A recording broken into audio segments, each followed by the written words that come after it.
जी, भारतीय संविधान निर्माण के समय संविधान सभा के पहले सत्र में 9 दिसंबर 1946 को जवाहरलाल नेहरू ने जो उद्देश्य प्रस्ताव पेश किया था सभा के सामने, वो इस तरीके से है।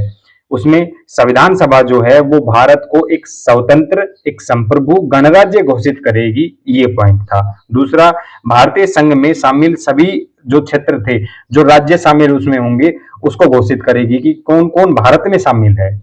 उसके अलावा सभी क्षेत्रों की सीमाएं संघ में निहित शक्तियों के अलावा, यानी जो क्षेत्र भारत में शामिल होंगे उनकी सीमाएं घोषित की जाएंगी, और जो केंद्र है, केंद्र के अलावा उन राज्यों को क्या शक्तियां दी जानी है, ये भी डिसाइड करेगी क्या, संविधान सभा। ये उद्देश्य प्रस्ताव में था। इसके अलावा भारत संघ की जो शक्तियां थी, जो अधिकार थे, जो अंग थे, जो सरकार बनेगी उसके जो अंग होंगे, उन सभी की शक्तियों का जो स्रोत होगा वो होगी भारत की जनता, यानी सब कुछ भारत की जनता से निकलेगा।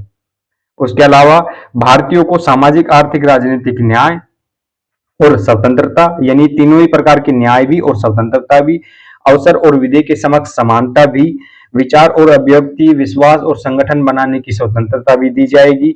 इस तरीके से ये सब कुछ सुनिश्चित किया जाएगा। अल्पसंख्यकों को, पिछड़े वर्गों को, जनजातीय क्षेत्रों को, उसके और उनमें जो रह रहे लोग हैं उनको सुरक्षा प्रदान की जाएगी, ऐसा प्रावधान था उसमें। संघ की जो एकता है उसको नहीं बिगाड़ा जाएगा, यानी एकता का ध्यान रखा जाएगा।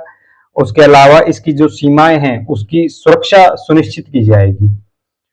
विश्व शांति और मानव कल्याण में योगदान सुनिश्चित किया जाएगा कि हम विश्व की शांति में किस तरीके से योगदान दे सकते हैं, इस तरीके से। तो उद्देश्य प्रस्ताव का महत्व क्या था? उद्देश्य प्रस्ताव का भारतीय संविधान की वैचारिक नींव थी, यानी भारतीय संविधान सभा ने जो विचार किया उस पूरे विचार का जो आधार था वो ये उद्देश्य प्रस्ताव था। यानी उद्देश्य प्रस्ताव के पॉइंट को देखकर ही सभी को सोचना था, सभी समितियों को अपना काम करना था। उसके अलावा आज जो भारत का संविधान है उसकी जो प्रस्तावना है, उस प्रस्तावना का आधार भी उद्देश्य प्रस्ताव ही है।